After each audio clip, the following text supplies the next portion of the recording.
નમસ્તે. વીણેલા મોતી મણકા નંબર 21. ઘણા વર્ષો પહેલાંની વાત છે. એક છોકરો એની માતા સાથે મારી ઘરે ટ્યુશનનું નક્કી કરવા આવે છે. ટ્યુશનનો સમય નક્કી કરે છે અને કહે છે અમે માર્કેટ પાસે રહી છીએ અને સાયકલ લઈને આવશે. મેં કીધું કાંઈ વાંધો નહીં. હવે મને કહે છે પૈસા કેટલા થાય? મેં કીધું પૈસાનું અત્યારે હું નહીં કહું, અમે વર્ષના પૈસા હું ભેગા જ લઉં છું. અને સામાન્ય રીતે નબળા વાલીના પૈસા લેતો નથી, શિક્ષકોના છોકરાના પૈસા લેતો નથી, સગા સંબંધીના પૈસા લેતો નથી અને શેરીના છોકરાના પૈસા લેતા નથી. અને વર્ષદીમાં ત્યાં સુધી હું જાણી લઉં કે કોની કેવી પરિસ્થિતિ છે, પૂછી લઉં, તપાસ કરી લઉં, પછી હું પૈસા કહું. એટલે આમ કીધી અને નક્કી કરીને ગયા. મેં કાંઈ વાંધો નહીં, વર્ષથી પછી તમે કેવડાવીશ. વર્ષ પૂરું થયું, છોકરો કેવડાવ્યું કે મારા મમ્મીએ કેવડાવ્યું છે, કેટલા પૈસા થાય? એટલે મેં એને કીધું કે બેટા પૈસા તારે દેવાના નથી કીધું. મને ખબર છે, કારણ કે મેં જાણી લીધું હતું એને સામાન્ય એક પંચરની દુકાન હતી, પંચરની સાયકલ હતી, પંચર જ કરતા બિચારાને, નબળી પરિસ્થિતિ. એટલે મેં કીધું પૈસા જોતા નથી, તાર મમ્મીને કહે છે.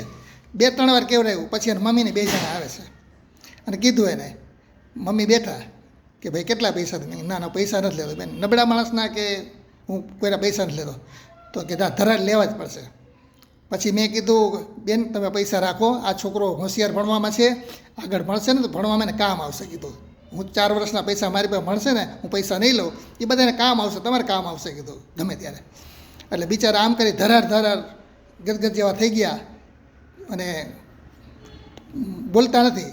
ત્યાં છોકરો બોલ્યો કે ના ભાઈ મને ભાઈ કહે કે ભાઈ તમારે પૈસા લેવા જ પડશે. એ તો હું નહીં આવું બીજી વાર. મેં બેટા આવવાનું હોય, તું હોશિયાર ભણવામાં છો ને ભણવામાં ધ્યાન રાખ. મેં કીધું પહેલાં તું કમાશ, તું કમાવામાં ને ત્યારે તું મને પૈસા આપજે.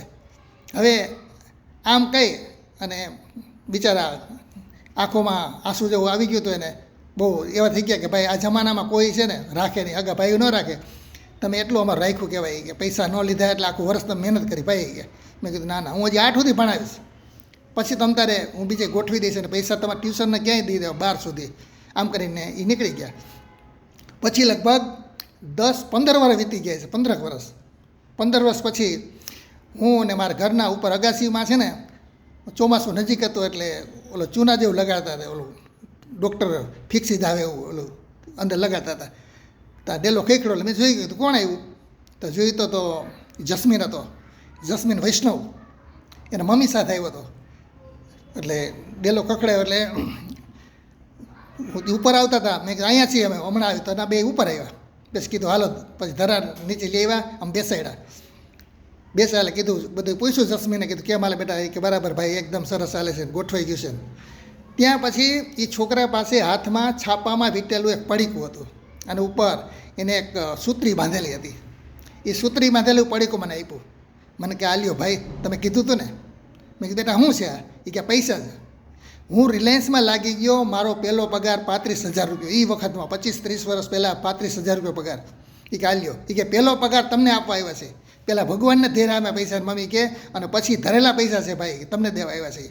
અરે મેં કીધું પૈસા દેવાના હોય આ છે ને, એટલા બધા પૈસા ને?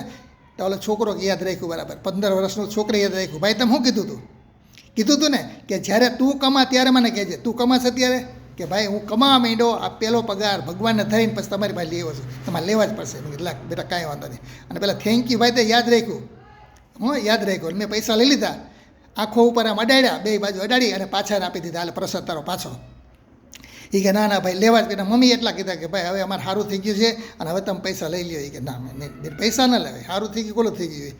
મેં કીધું છે એટલે મારે પૈસા ના લેવાય.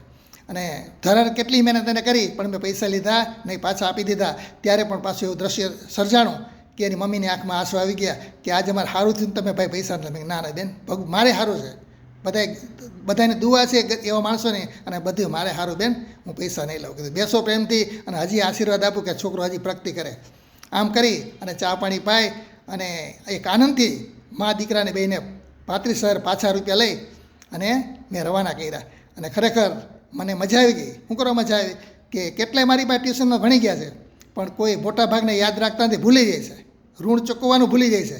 આપણે પૈસા ન જોતા હોય પણ આપણી ઘરે આવીને ખાલી એમ કહે ને કે તમારા થકી અમે આગળ આવ્યા છે, તોય આપણે એક મજા આવી જાય, અંદરથી આનંદ થાય, ઉત્સાહ આપણે થાય. અને આ તો પૈસા લઈને આવ્યા 35,000 રૂપિયા લઈને, તો વધારે આનંદ થયો. અને મેં આશીર્વાદ આપ્યા અને કીધું કે બેન તમે યાદ રાખ્યું તો ઘણું, અને કેટલા યાદ નથી રાખતા. બરાબર.